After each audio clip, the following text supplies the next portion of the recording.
Abdullah ibn Ömər radiyallahu anhuma deyir ki, "Əxəzə Rasulullah bimənkibi." Peyğəmbər sallallahu aleyhi və səlləm mənim çiynimdən tutdu, fəqal və mənə dedi ki, "Kun fid-dunya kəənnəkə qarib, əv abiru səbil." Bu dünyada bir qərib kimi, yaxud yolçu kimi ol.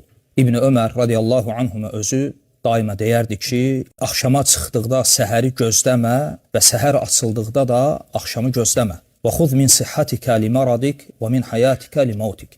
Yəni sağlam olduqda xəstələnəcəyin günlər üçün ehtiyatını götür və həyatda ikən də ölümün üçün öz ehtiyatını götür.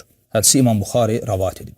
Dini mənada qərib nədir? Adam ola bilsin öz ata baba yurdunda yaşayır. Lakin fasiqlərin içərisində tək o və onun ailəsi Allaha ibadət edəndir və o fasiqlərin içərisində bu qərib kimidir. Və ola bilsin elə bir yerdə yaşayır ki, hamısı bidət əhlidir, zəlalət əhlidir, sünnə əhli budur tək və bunun ailəsi o zəlalət əhlinin içərisində bu qərib kimidir. Baxma ki, yaşadığı yer onun doğma diyarı olsa da. Bu qəriblik hansı mənada qəriblikdir? Dini mənada.